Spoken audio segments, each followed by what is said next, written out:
Well, that's my plan, if that's doable. But yeah, you can have like probably 3, like, I don't know, pterosaur size ones, I think. But you decide what's fair, I guess. So, and then I used this before, but I'm going to be using the Komodo.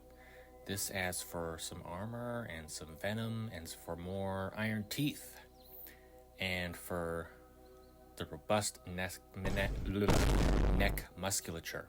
So this Komodo with the iron teeth will have more iron there, or distributed throughout its body, hopefully in a healthy amount so it doesn't get blood poisoning.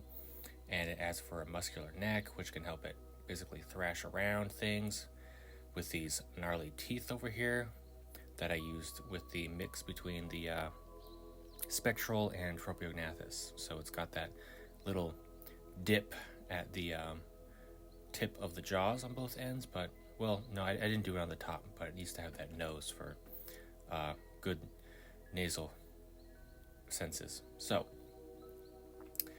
good slashing, and then it has the vampire teeth in the front, and those can slice and dice just about anything it can attach to those strong jaws. So that'll be not too good if you're on the other end.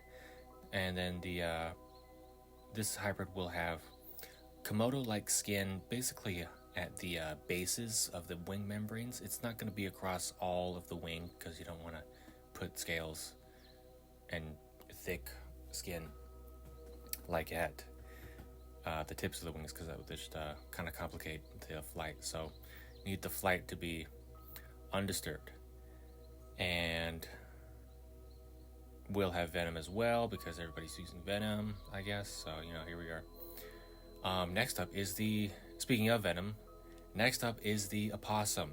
If I want to give some, I got to be able to take it. So the American opossum, and this adds for the quick reproduction ability and the basically immunity to like nearly all types of venoms, because it has specialized cells that bond straight to other types of toxins and stuff like that, and then it just neutralizes them, which is really interesting. And then this also adds for a grappling or a grabbing ability on the feet of this animal. So this will have big claws and also ability to grab things, just to yoink it out. Whoops. Okay, so and then large claws thanks to the spectral bat, and then maybe Necromantis. I'm not sure though if the Necromantis has that, but strong claws, and that helps hook onto things in case it's also needs to hold on to something. Okay, and next is the Mexican free-tailed bat. This is a very social and very fast bat. So this is able to, it has very impressive straight flying capabilities. Just regular powered flight, no diving needed. I think diving is probably a bit overrated since that adds a lot of risks as well, but the Mexican free-tailed bat can go roughly 100 miles per hour just in free flight. And it's also will add to and will reinforce the social capabilities of these hybrids with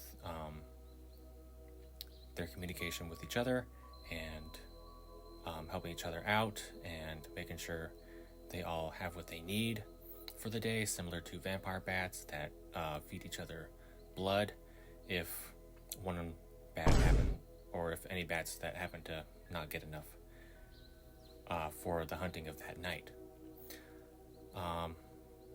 But these guys will reinforce the complex communication with the echolocation and let's see. Oh yeah. Let's see. Yeah, so this thing is going to have 1, 2, 3, 4, 5. Yeah, so 5 of 9 contributors. So this thing is I can technically say, since there is a bat in its base, even though it's technically, well, I don't know, you can move around with that, but this thing is mostly bat, so I can't technically say it's a bat, but people like to add things, and they'll say like this bird or this pterosaur, and then they'll add other things. So, but yeah, this guy's definitely a bat. And then one more non-bat contributor is the honey buzzard. I'm doing it again. I think this one's pretty useful, so I'm adding it again because I had this in my last video when I did it with somebody else. It's called honey buzzard. All this stuff that it has is very cool. It's got a little bit of a chemical warfare, if we're talking like with bees and stuff like that. They are able to emit certain pheromones that kind of distract, and they are able to disrupt certain communication with bees by using different types of pheromones. And since bees communicate in that manner, they kind of mess with that by using their own, and then more successfully getting the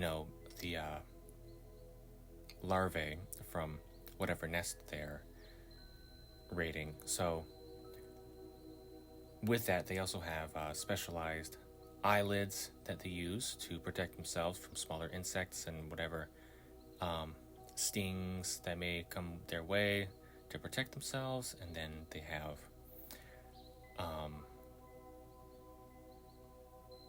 hardened and tightly packed feathers near the face, near all of their sensory areas. So that protects the more sensitive parts from possible bee or wasp stings. And I think that's pretty useful. And then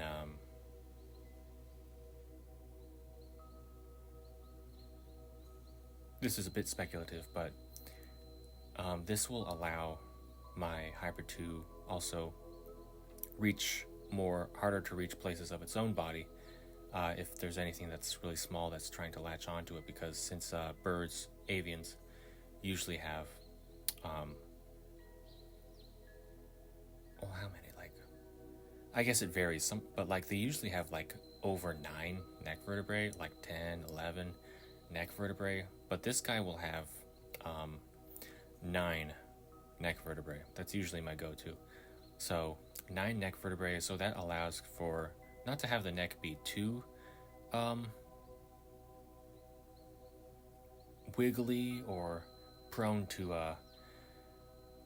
possible high impact damage, but also flexible enough to reach just about any part of its body if it can't reach it with its claws or legs. So 9 neck vertebrae, which is a mix between others like other pterosaurs, since again, you'll hear this before, but I always noticed that pterosaurs have 6 or 5 neck vertebrae, which is interesting. I don't know what's up with that, but I usually do a mix between these. So I put the bird in there, and so it has 9 neck vertebrae, which is less than the birds, but also more than bats and pterosaurs. So this is basically the thing that I'm kind of making up. And yeah, good senses, good communication, very good, specialized, and also very capable animal.